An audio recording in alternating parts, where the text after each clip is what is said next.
Ahojte, ja vás zdravím. Pokračujeme v našej sérii videí a dnes si napíšeme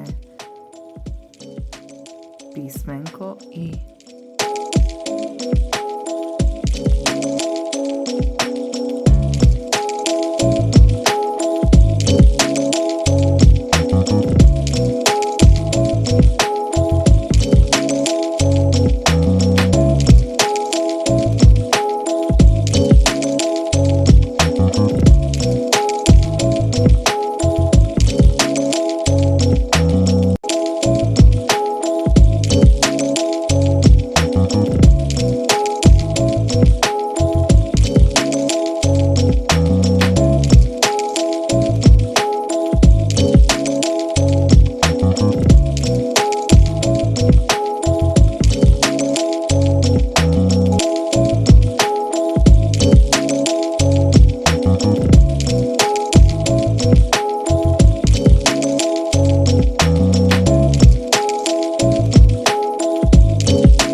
Takže tu môžeme vidieť niekoľko spôsobov.